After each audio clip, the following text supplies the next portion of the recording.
Guys, How you is won't that believe possible? this. Good morning, and Mary and I Ooh, he is wet. did not plan this, but we are matching today. Ollie, do you want to say good morning to the people? Oh, thank you for that kiss.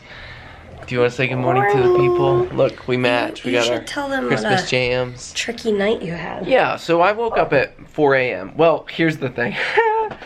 Ollie, last night, drank a ton of water out of the bathtub. He loves drinking He that. loves bathtub water. Like, it's like free-for-all, biggest dog bowl of water you've ever seen. And he went to town. And Mary and I even commented that he's gonna have to pee.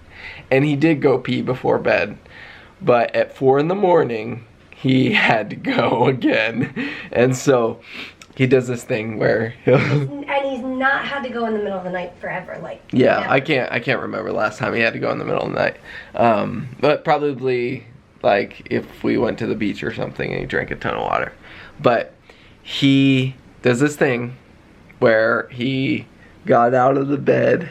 He sleeps like in between us. He got out of the bed, comes around to my side, and just stands next to me. And kind of does this thing where he goes...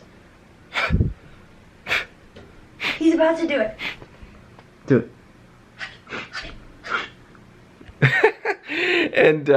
And he'll like pace around and then come back and then...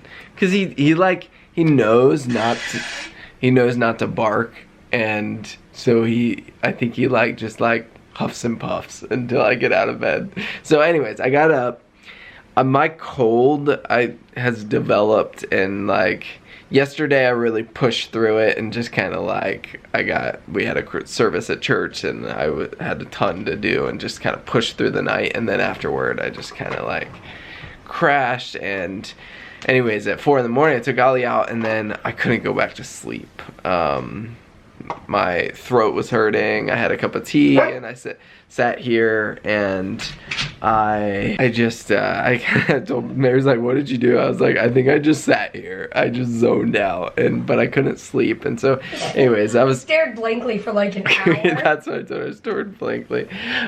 So at 7 I was able to go back to bed and then sleep for a few more hours. And anyways, I'm working on getting ready for our Christmas Eve service tomorrow morning, and I don't know, I'm not feeling awesome, but not feeling terrible either, so basically I caught a cold about a week ago, and then he caught it a couple days later, and so we're being cautious as far as like, so if he ever catches a cold that I don't have, we take it real cautiously. Like, if Mary hadn't caught this cold, I'd be sleeping in the other bedroom, probably. Right. But since it's the exact same thing that I had / still getting over, maybe Ollie has to go pee again. I don't know. Come on.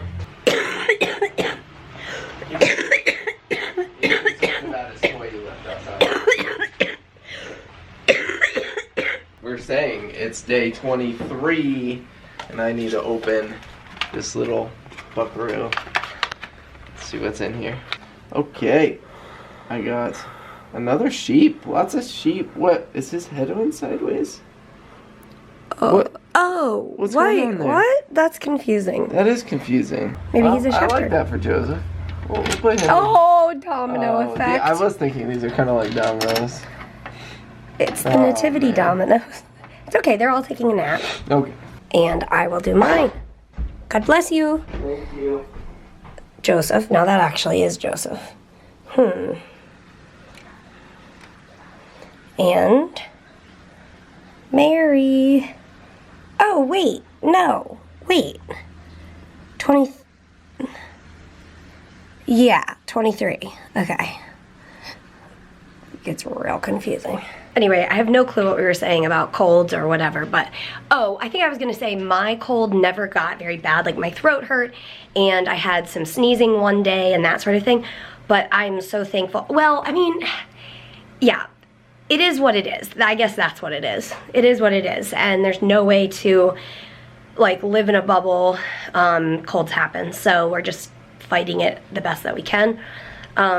Today I actually am scheduled for IVIG, so my port is, I've come up with this little system for the numbing cream. I put it on and then I put a little piece of gauze over it with a hole in the middle and then just tape, because I don't want to put a whole dressing on it and then rip it off and put a whole nother dressing on. So anyway, my port is numbing up, and then we will, he'll access me and then I'll do IVIG. And yeah, it's unfortunate that his body is fighting this cold right now, because he needs to have like energy and gusto and oomph for finishing out this weekend strong with all of the services and stuff. So I'm just trying to be the best cheerleader I possibly can be. Time to make some food. So I got some frozen chicken, what is it?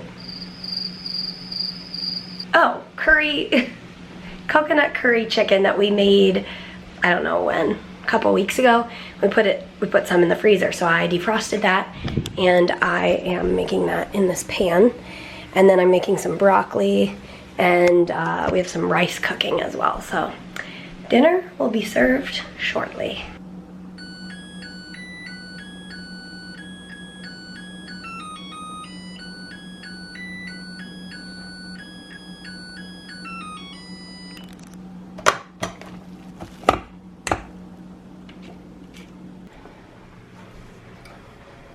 Oh my goodness. Dinner is served. Thank you, darling.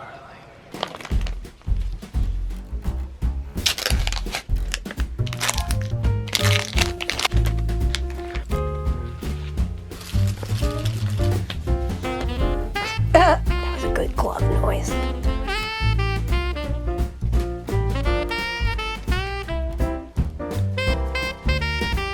Dun dun dun.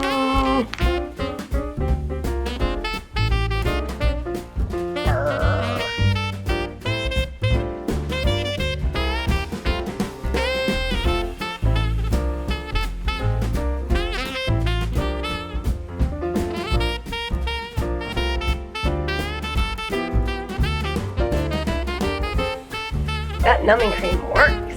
Nice.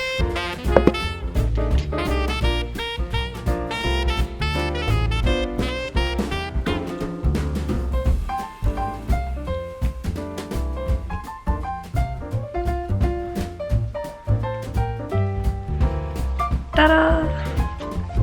Thanks, babe. Good job, guys, you did it! Whoa!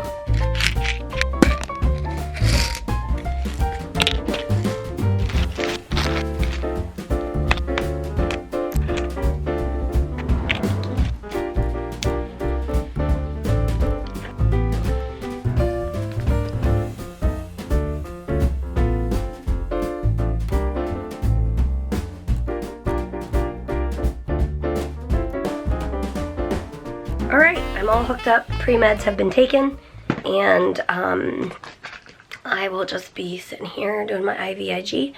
I do it every 3 weeks, and it has been about a year and a half. Yeah, a year and a half. We don't know exactly how, but we really do think that it has contributed to my stability. And it doesn't mean the infection is gone. In fact, I've actually acquired more infections, like in my lungs, because it's not an anti-infection treatment. It's to help my immune system. And anyway, I am thankful for it. It's, I guess if I had thought about it before we started IVIG, I'd be like, every 3 weeks an IV infusion sounds a little bit intense, I guess, because I'm used to doing IV antibiotics when I need them and then being off of IVs when I'm not on IV antibiotics. But I guess I've just gotten used to it, and I think, you know, that first year we didn't know if IVIG was going to help. They said it could be about 6 months until you see any potential benefits. And around 6 months was when we started seeing a little more stability. So then at the 1 year mark, we were like, yeah, it's probably helping. And now a year and a half in, it just feels normal every 3 weeks that we access my port. And of course, I was just accessed for IV antibiotics, which I was on for 7 weeks. But I got a week and a half off from being accessed, and now I'm accessed again, but it's just for today.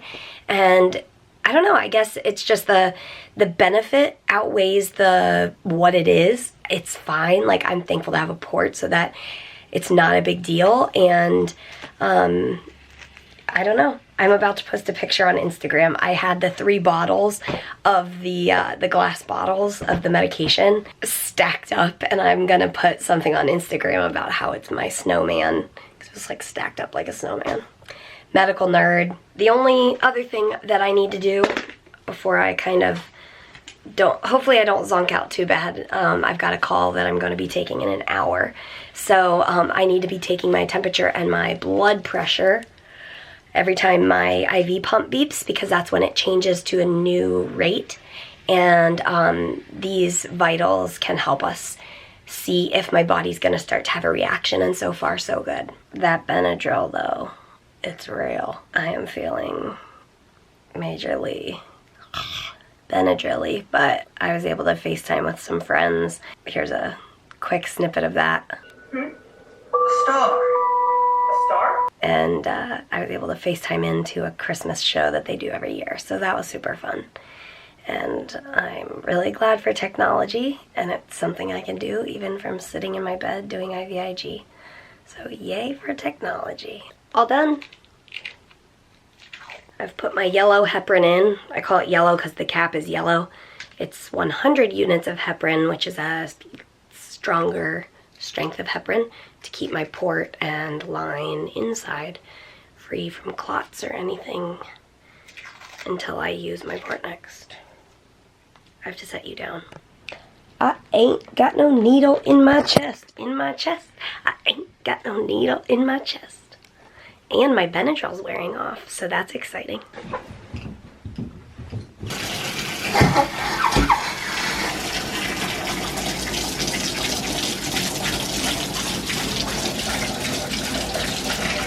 Thanks for coming on this day with us, guys. Yeah. As always, we will see you tomorrow. Good night. And thumbs up for the cute Ollie boy. Drink the water off the bottom of the tub. Is that nice?